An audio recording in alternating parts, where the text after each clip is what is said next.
漆黒のメタンよ。ずんだもんなのだ。スペースエイジの続き、悪色で遭難中ね。そうなんですか。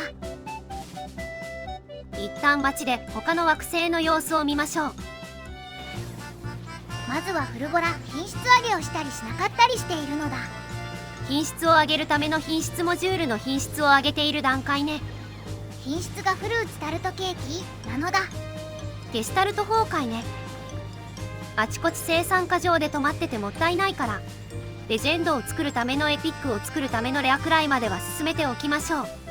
レジェンド解禁は悪色5だから今はお手軽にだけど、ぶどまりを上げようとするとすでになかなか難しいのだ。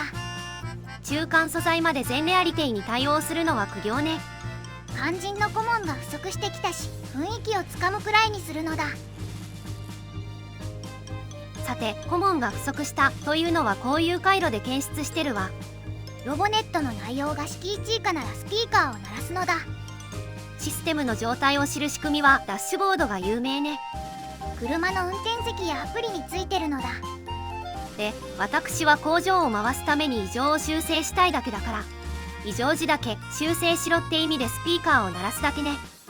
AI に管理される社会なのだ。そういえば今更だけど、輸送はもう大体ロボットなのだ。その理由の半分が在庫をケーブル1本でストックするためね。物流ネットワークって要するに輸送や在庫管理の抽象化なのよ。場所はどこからどこに運ぶとか、どの種類のチェストが優先されるとかは覆い隠して、ただ輸送網に対して入れる出す中身の確認がシンプルな操作でできるのだ。挙動側で考えてしまった時期もあったけど、窓口だけ意識する方が見通しは良くなったわね。で、物流網の話やそこからの発展を始めると動画数本の長さになるから、物流網に分配機能がついてれば嬉しいくらいにとどめておきましょうか。全ての入荷と出荷がつながってロスなく使い切れるのだ。すると上流工程を最小限にできるし、変化にも強いのよね。物流システムくんに任せれば分配が完璧で嬉しいのだ。字幕の調子がおかしいのだ。おかしくないわ。物流システムの分配は正しくないもの。急に爆弾を放り込んできたのだ。というわけで、物流ネットワークのここがおかしいよのコーナー。改善要望の意味合いが強いから面白くもないし長いのだ。考えてることをしゃべる実況なんだから、使用への苦悩を話すのは正当で、今回検証に使うのはロボステの新機能。不足したアイテムを回路で取得できるのだ。これをディスプレイにつないで不足したアイテムを表示するわ。今は魚が不足しているのだ。一旦ロボを抜いて入荷窓口である赤チェストに魚を入れると、不足の表示が消えたのだ。ロボがいなくても充足になるのはまあ仕様でいいかしら。あれ出しを取りたいわけじゃないのだ。さっさと次に行くのだ。ロボを入れれば期待通り輸送してくれるわね。入荷したものを出荷する。問題ないのだ。そして窓口でない、ただ保管という役割の黄色チェスト。保管しているものを出荷する。問題ないのだ。次は緑チェスト。まずは青チェストの設定でバッファーチェストから取り寄せるをチェックすると、緑は何のチェストなのだ。それは一旦置いといて挙動を見ましょうか。不足はなし。実際に輸送できるのだ。しれっと省いてる紫チェストも含めてここまで問題ないわね。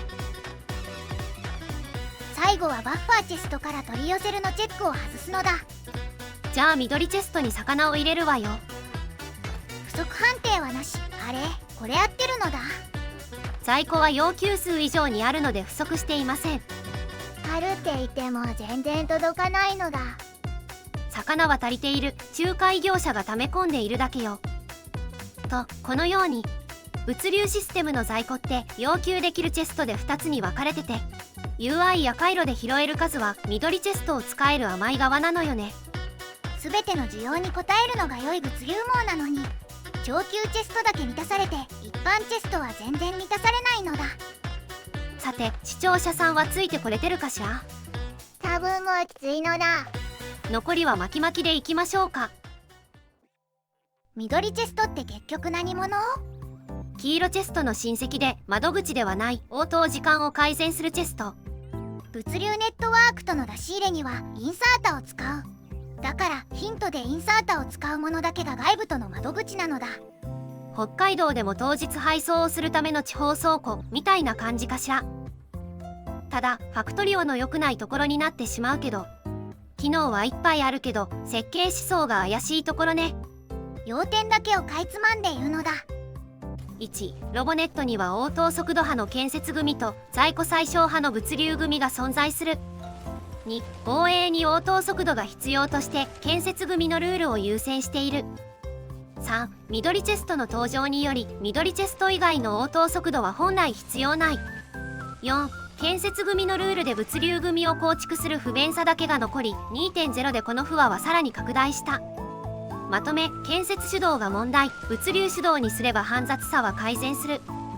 以上、どういう経緯でなぜ扱いづらいかの説明に絞ったけどどうだったのだ。まあはしょりすぎだし人を選ぶ話だし、平ボタンを押してもらえたら大体満足ね。年単位でどう話すか考えてたから私は肩の荷が下りただけで十分よ。全てに対してそういうことばっかり考えてるから投稿が遅いのだ。はい。でも物流ネットありきの環境だし美しく組んで満足したいのよね。まあそこは賛同が出て本体の改善につながればってことで話は終わるのだ。物流網についてまだ話してないことが。諦めるのだ。まあどんな技術も言語化も自分の工場と向き合うために使いましょうくらいね。変な目的を持つと歪むのだ。さて気がつけば原子グレバはスパイダートロンで素の相当中ね。単独で突っ込める戦力が自走シンプルに強いのだ。工場長が秒で駆けつけたりできないから防衛面でもあると安心できるわ。という裏作業をしながらそろそろ悪色に戻るのだ。さて実は悪色の岩氷にすでに新規資源があるのよね。リチウムなのだ。これでもう悪色の新規施設が作れちゃうわ。雑に電気炉を仮置きしてリチウムを突っ込むとリチウム板が完成。電力不足で長いからカットなのだ。そして青木板、超電導体、リチウム板、鉄筋コンクリートを組み合わせると贅沢なのだ。素材は持ち込むしかないから逆に高さが気にならないやつね。これで低温プラントが完成。低温環境を利用して物を作れるのだ。なお凍結すると使えない模様。ベルト配置測量よし。でこれは化学プラントの上位板に近いのかしら。生産性ボーナスはないけどモジュールが8枚も刺せるわ。ここらで高品質赤モジュールを作れという圧を感じるのだ。グレバ研究切り替え用のアラートがうるさい問題。単純に音量がでかいだけだから下げるのだ。研究切り替え機能が欲しいわ。で化学プラントだったものを低温プラントにしてみましょうか。ついでに氷の輸送と副産物処理も自動化しちゃうのだ。今のところ台数を減らせて制御が楽くらいかしら。そういえば凍結周りの制御ってどうするのだ。何度必要とか熱は失われるのかとかその辺はノーヒントなのよね。まあこういうところこそ過剰生産は正義で良いんじゃないかしら。全体を500度まで温めていくのだ。といったところで高速コメント返信よ。うぽつむり。ありがとなぎ。寒そう。寒いのだ。ビーコンが複雑。でもツールですら計算できないようなパターン化もなくて品質もバラバラな発展途上が一番楽しいねんな。プラットフォーム以外で制御が絡まないところならそういう違法建築的なプレイも楽しいのだ。腎臓かな。想定会。別会もいろいろ出てきたのだ。その他のコメントやアクションもありがとう。そろそろ追加物資も届きそうなのだ。今回はほぼ緩和になっちゃったわね。では次回で悪色の開発を終わらせましょうということで。ご視聴ありがとうございましたなのだ。